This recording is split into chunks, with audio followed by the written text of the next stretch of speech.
Some good news with this movement is that this is the end of the first section of the long form. So this is a point where you can either choose to stop your practice for the session that you're working on, or you can continue on to the second section. A lot of times what people will do if they have very limited time to practice, instead of trying to fit the whole long form into one session, they'll do the first part maybe in the morning, they'll do the second part sometime other during the day, maybe their lunch break, then they'll do the third part at the end of the day. Or if they have extremely limited time, they may only do one section of the form each day, so that it takes 3 days to get through the whole form because they're only doing one section at a time. So this is the point at which you would either continue on into the next movement in the second part of the form, or you would stop your practice, complete the first part of the form as its own unit, and then go about your day doing something else. As I show you this movement, I'm going to show it as if I'm getting ready to continue the form. So I'm not going to close this section of the form, I'm just going to stay in this posture. After we've been through that from all the different angles, then I'm going to go back through and show it to you the closing part. And we probably won't do that at every angle. I'll probably just show straight on and to one side because it's a very simple way of closing the form, and you don't need all the angles for that one. Now our last movement left us down in a low bow or taming the tiger stance with the hands pulling in toward the abdomen. This movement takes us out of that by pushing up with the right leg, shifting to the left, pulling the right leg in, stepping out part way, and extending the arms out like we're hugging a big ball in front of us.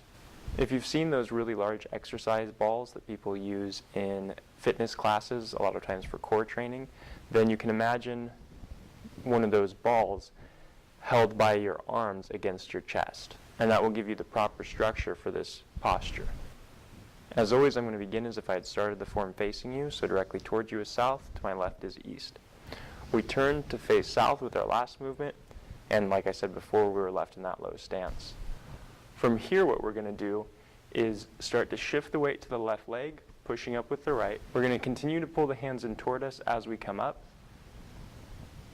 We're going to step in with the right leg, and then we're going to step out part way with the right leg and extend the arms or expand with the arms out in front of us as we shift our weight even between the legs. So from our last movement, we're going to continue to pull the arms in toward us, shifting to the left.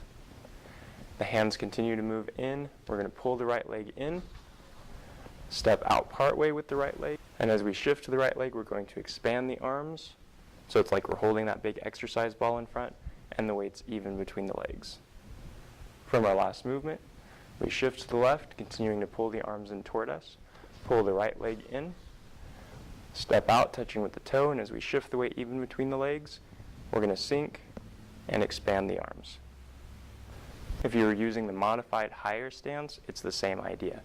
We were left a little bit higher, but still the weight was majority on the right. From here, we're going to continue to pull the arms in up and toward us and expand them out, just like with the lower stance. It's just we're up higher, so we step in, step out, and expand.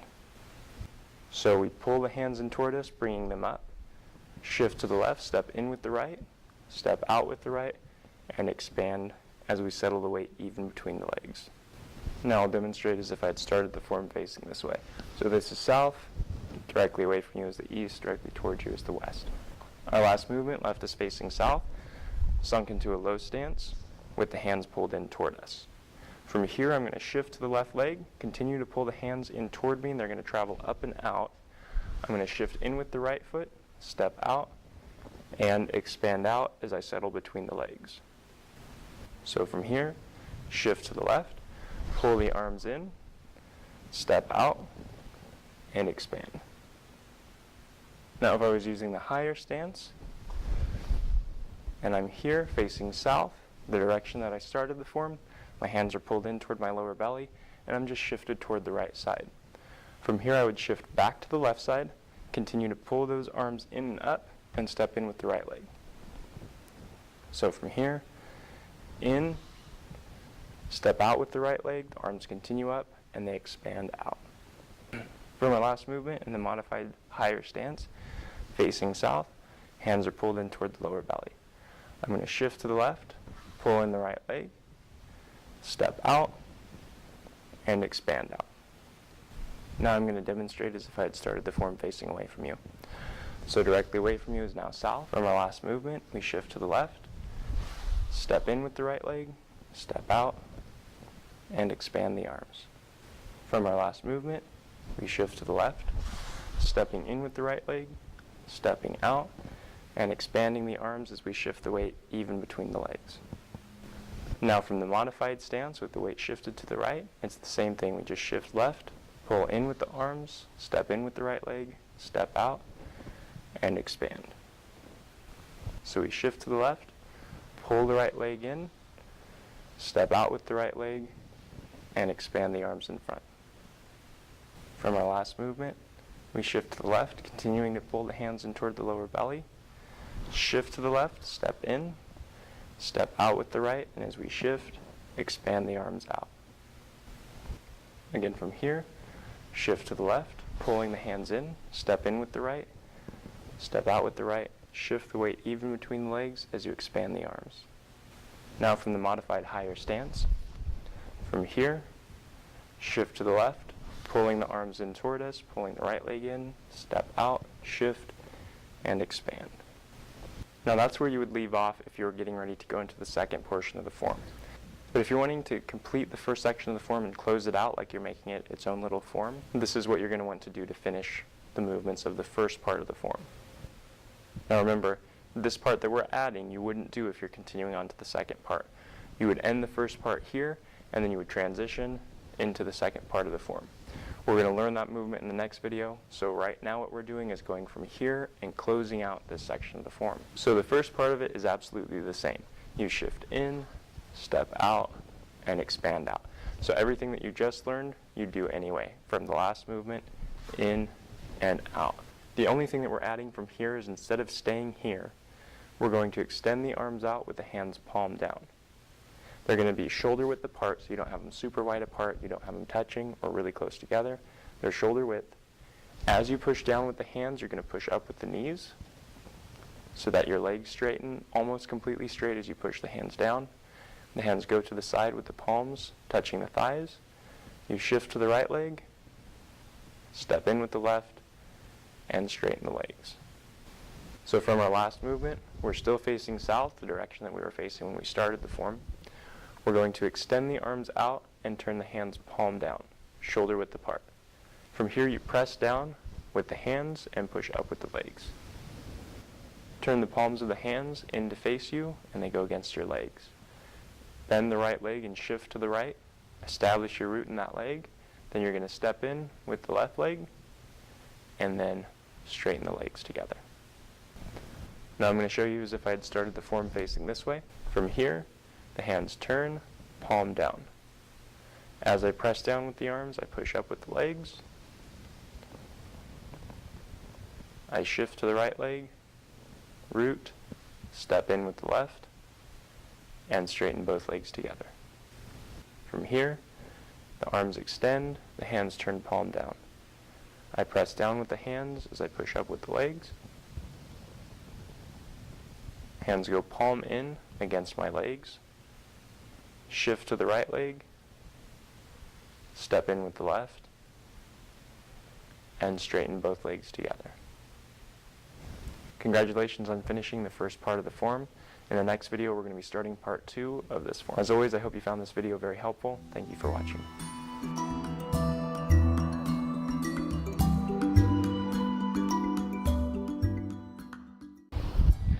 Hi everyone. I'm filming from a beach in San Diego right now. It's a bit windy, so hopefully you can hear me okay. I want to tell you a quick story about something that happened to me a couple days ago, but we'll start the story a little earlier on. About 4 months ago, I've gotten back into running. It's something I haven't done for a while. And I've been noticing that my right knee has been tightening up quite a bit when I run, hike downhill, things like that. My left ankle a little bit too. And those are from injuries that I sustained while training in harder martial arts several years ago. And it's just something that I've had to kind of put up with and work around. And Tai Chi and Qigong are things that have helped me cope with that. Usually after I go running, I practice Tai Chi to kind of loosen up my knee again, loosen up my ankle a little bit. Well, I tried something new. Pure Trim just put out a joint tea, which is supposed to be very good for your joints. And so I thought I would give it a try.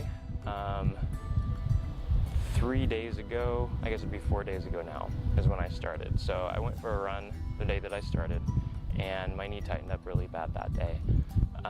So I did Tai Chi afterwards to loosen up as usual, just kind of the normal routine. I used the joint T that day, the next day, and then on the third day I went for another run. So it only had 5 servings, I guess, at that point of the joint T. You're supposed to do 2 a day in the beginning and then take it down to 1, so I'm still in the 2 a day phase.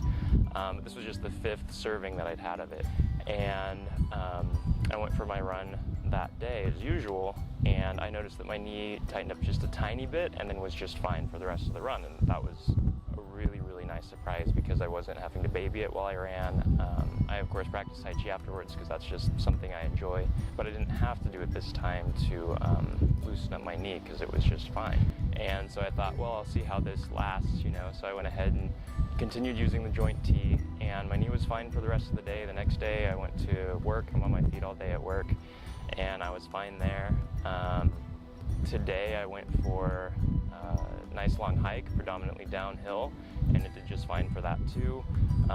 Tiny bit of tightening up a couple of times, then it was just back to being fine, which was just amazing to me because normally hiking downhill is a problem too. So I am absolutely amazed. I'm obviously still using it, so I'll continue to give you updates to let you know how it's going. But yeah, I'm really impressed, especially like with all the Tai Chi and Qigong that I do. To see that much of a difference after only 5 servings, I was pretty impressed. So I have a jar of it here with me on the beach. I've already had my servings for today, but I brought it so you could see it. There's of course a link to a video that describes what's in it, how it's used, all that in the description below. And there's a link to my health store where you can go pick some up. If it is something that you would like to try out, then I encourage you to give it a shot. You have a 30-day money-back guarantee for when you order it online. So, I mean, you haven't really got anything to lose there. I'm really curious to see what kind of results you guys get. Again, I'll say it again, I was very impressed. So yeah, give it a shot. Let me know what you think of it. Again, the links are below. There's a website at the bottom of the screen here that of course you can use to get to my website so you can purchase it. And I hope you have the same, if not better results as what I had, and I'm looking forward to hearing your feedback. Thanks for watching.